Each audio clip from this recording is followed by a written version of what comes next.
All right. We rolling? Okay. What's going on, everybody? George Osei back at it again with another video. This time we are diving deep into the Amber Rose and Shannon Sharpe interview off of Club Shay Shay. This portion of the interview is about perception versus reality. What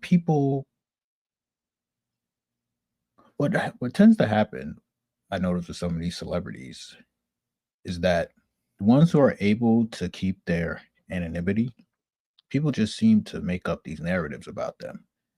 And once they are seen in public, it just seems to go very, very crazy. There's something I think we can all relate to. So I'm going to see if we can break this down just a little bit. This one might be a little bit long, though. That's what she said.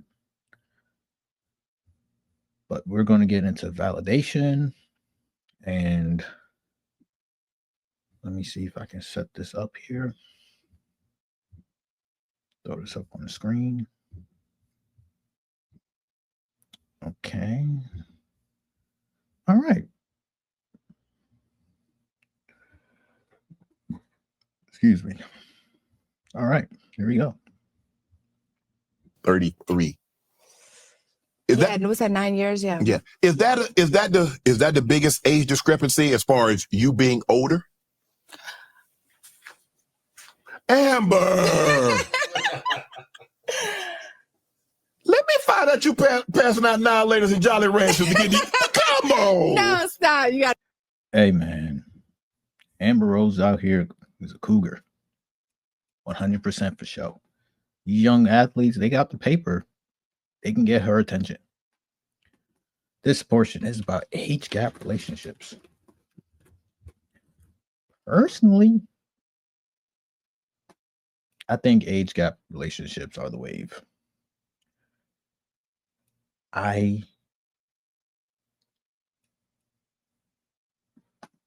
can I frame this? There is something about an older gentleman and younger girl that can mesh together that you can't really get when y'all the same age or when she's older than you. See, when you're older than her, you have a little bit more life experience and you're able to express a male love language, and that is teaching and talking about your experience and sharing these experiences with a woman that appears to be receptive.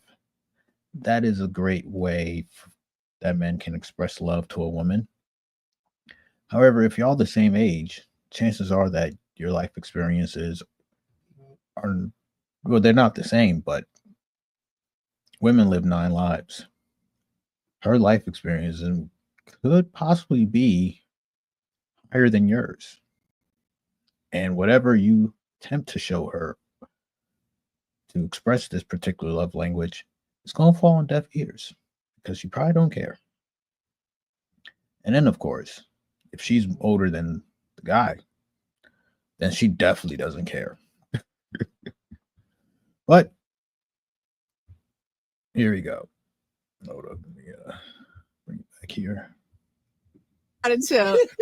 No, again, I mean, guys like what they like. These young boys, Shannon. I mean, after a while, you just like, like we were when I was in high school, and the teachers didn't look like they look now. But I'm saying when you had one teacher that you like, yeah, and here you are like 12, 13, and she's like 25. You're like, wow, man, I can't wait to get. So 18, I can 19, 20, yeah, I can see so guys. I think that's what happened with girls. There's teachers right now that's taking down some, never mind. Let's go. My age, right? These young boys watched us for a long time, yes, and now they're old enough, yes, to pursue us and date us, and that's why they're on us like that. Okay, yeah, that makes sense. That makes sense. You see the situation, and I think she got more criticism than you, Drea Michelle and Jalen Green. I think her oldest son is actually the same age as Jalen Green. Well, Drea is an apex predator. And that's why she got, criticized for this. Them apex predators, man. Whew. Man, they are slick as hell. But shout out to all of them. Yeah. And, Jalen's grown. And people are like, well, groom. She didn't meet the kid when he was 7. And right. Bro, I mean, come on now. Yeah. I don't know if you know her, but what do you think about that situation? One, I think to each his own, and he is a grown man. Correct. I think that the outrage is more so that her son was the same age. Mm-hmm. My oldest is 12. Mm-hmm. So if my oldest was 22, I may feel different as a mother talking to a 22-year-old. I don't know. Right. I'm not sure about that. But for me to talk to a 22-year-old, I don't really care. I wouldn't date them and be serious with them, but I have my little fun and then I'll keep it moving, Right. But I think that was the outrage, but I think they look beautiful together. Yes. They have a baby together. They seem happy. They seem very happy. Yeah. I'm looking at Al Pacino. You can seem happy, but don't mean you are happy. Pacino's 83. Mm-hmm. He just had a baby and he was 29. Fellas, no matter how old you are, you always get yourself a 29-year-old. Shout out to Al Pacino. Wow. Yeah, that's what I said too. Yeah. Good for her. That might be a bit much. That might be a bit much, Amber. That might be a bit much. How much is Al Pacino worth? Probably 300. No, well, yeah, good for her. Well, he definitely ain't going all day. So hopefully, she on the schedule. Yeah, see. Hold on now. That's a good one. What is Al Pacino's net worth?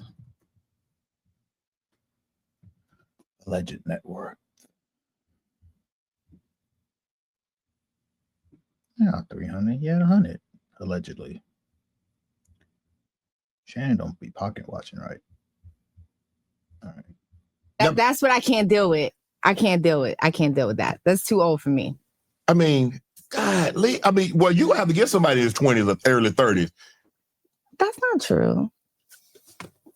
40 to 50, put it out. There's medications. There's okay. The medications.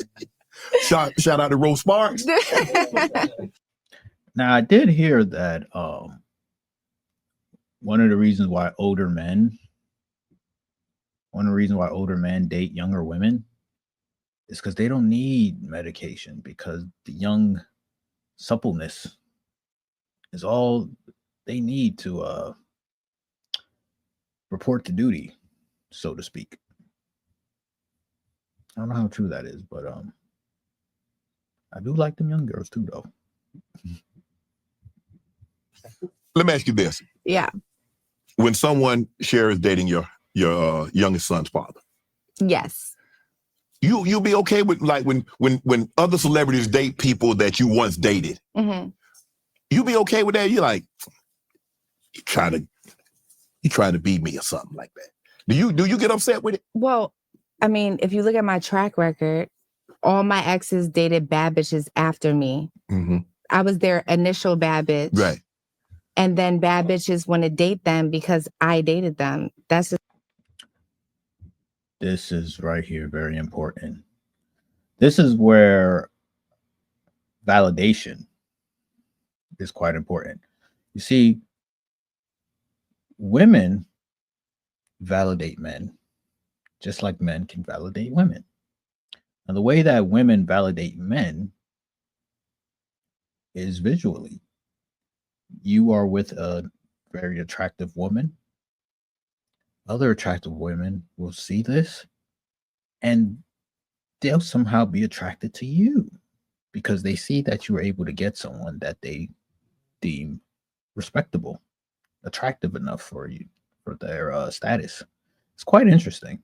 It's kind of like making money. When you need money to make some money, you need women to get women.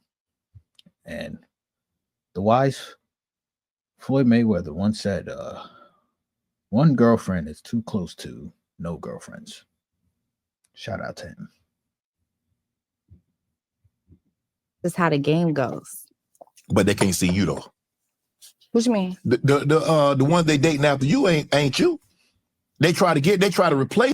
Shannon be simping hard, bro. Like at this point, I'm thinking that he trying to clap these cheeks. Cause she's a little drunk, you know, I don't know. I think she sees it. I don't know, man. We'll see. Okay. But Shannon, stop simping. You. Do your job. If that's your opinion, I'll take it. I'm not finna say that. Yeah, okay. You know, but God bless them. Look, when it comes to my children, as long as my children are happy, I grew up with step parents. I know how it is to have step parents, or my mom was dating people and stuff like that. I don't feel no type of way. As long as these women are nice to my children, that's all I care about. Right. Honestly, all the other stuff it means nothing to me. But why do people try to get in the way when someone is dating someone older, be it the man dating a younger woman or the woman dating a younger man? Why do people always try? Why they can't just be happy for them? Why? I mean, that's not your life. Yeah. Why do you care? Yeah, I don't know why. I mean, you know how the internet is. They just, everyone has an opinion. Mm-hmm. Everyone has something to say. And about they think their opinion matters too. It does not. Because that's how. That is an interesting question because it is true.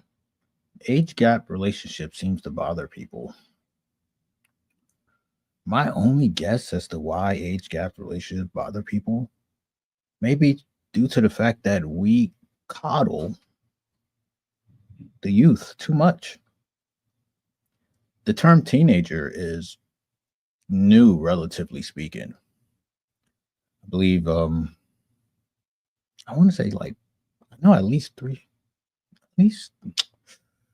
let's see, slavery, antebellum, 1900s. Yeah, at least the early 1900s. So I want to say just over 100 years ago, give or take. Once you turned a particular age, you know, you were a man already. You know, you weren't a teenager, you know, adolescence. You were a young adult who could drink and get married, who can work, and also who can make some babies. And we're talking pretty young too. Like even if you look at these Disney stories, Disney movies, you know, like Snow White and Belle, like they're like 14, 15 being pursued by pretty older men. And possibly churches, religion, grifters. We've coddled children too much. Way too much. You know, I have no faith in people younger than me to survive at all. And I think a lot of people in my generation feel the same way as well. Like the youth, they're a wild card. We don't know what we're going to get from them. However, it takes decades of this coddling to really formulate this protectiveness.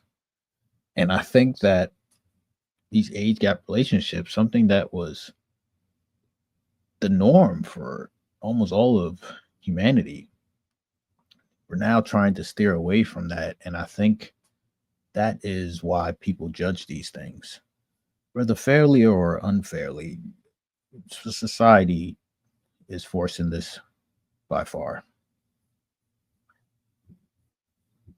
Tell you, when I got canceled because I endorsed Donald Trump, right? When I'm out in the street, I'm not canceled. Everybody's still. Shout out to my boy Trump. 47. Can we get an air horn for that?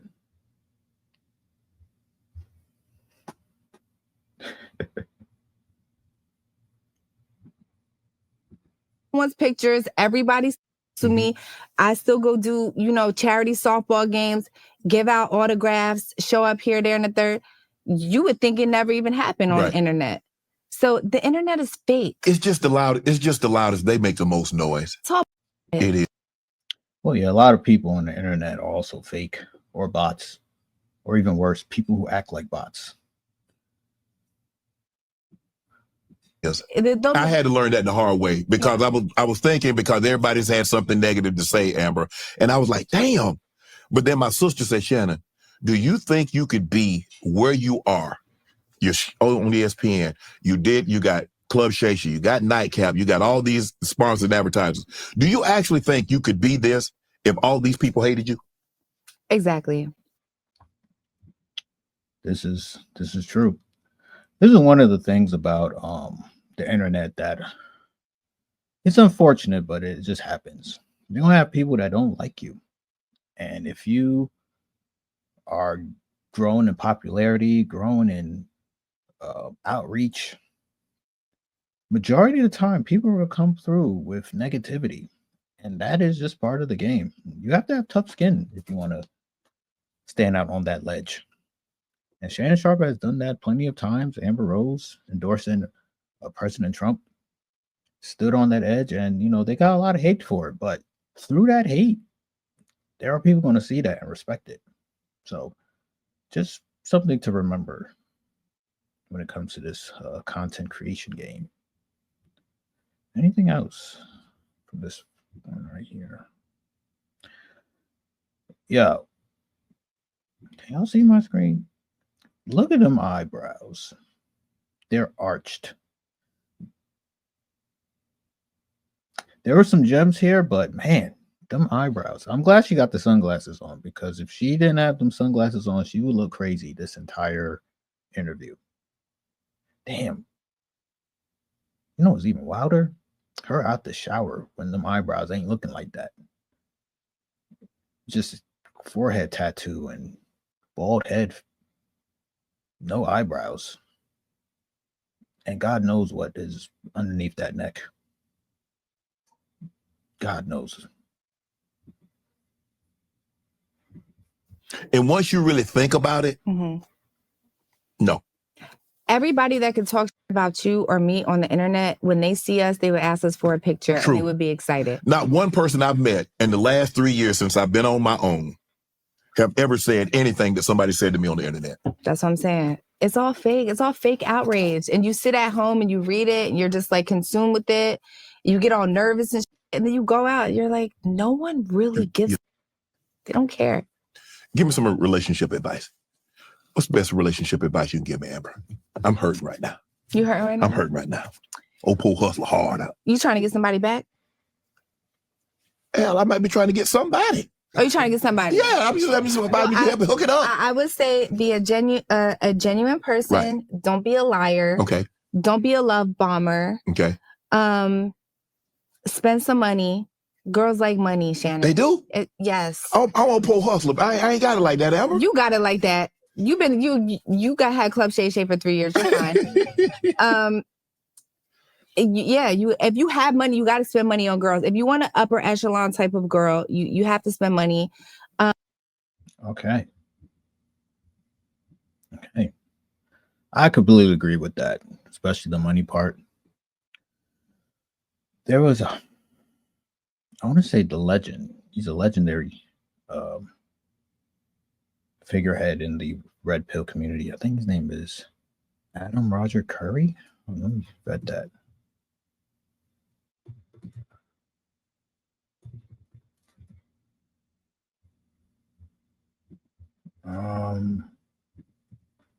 No. Is it Aaron? Alan? Oh, it's Alan Roger Curry.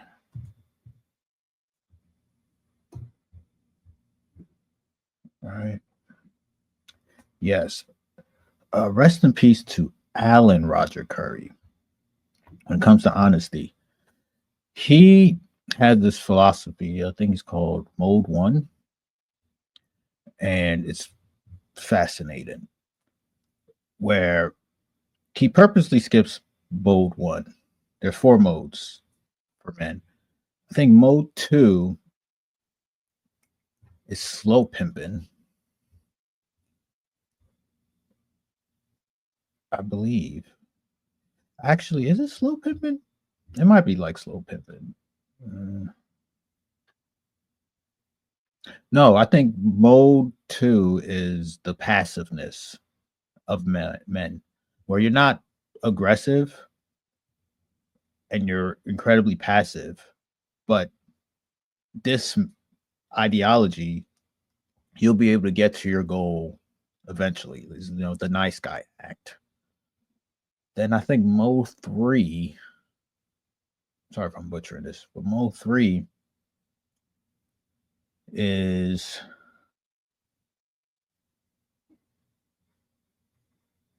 more deceptive than that, where I think Amber talks about like you love bomb, you overdo it, you brown nosing to attempt to get to the goal. And that works too at times. But then other times you can be very off-putting, thirsty, and not very come off fake. And then mode 4 is when mode 2 or 3, the indirect, the overly niceness, you don't get the result that you're looking for, and you automatically go crazy. You crash out basically. And it's not effective at all. Like you end up getting thrown in jail or even worse. But mode 1 is where you cut the BS out the way and you go directly to the point. Like if you're at your job and your manager is like, "Oh, we got this opening and we're looking for candidates." Mode 1 approach would be, you ain't got to look no further. I'm your guy. And even with women, you take her out on a nice date. When the date's wrapping up, you'd be like, "Hey, listen, is there any, sexual connection here? Because, I really want to take things to the next level. I'm not trying to be your friend." And this directness, a lot of men, they can't handle. But Alan Roger Curry says that if you're able to get to that point where you are direct in terms of work, in terms of relationships, intergender relationships specifically, you're going to win more often than not. I think that's what Amber Rose is kind of hinting at there. So it is good advice, from that particular woman. You can ignore everything that she's hiding about herself. That's a red flag. And don't shoot the messenger here. Good job there. I think that's it for now. Well, wherever you see this, like, comment, and subscribe. And I'll be back real soon. Y'all have a good night.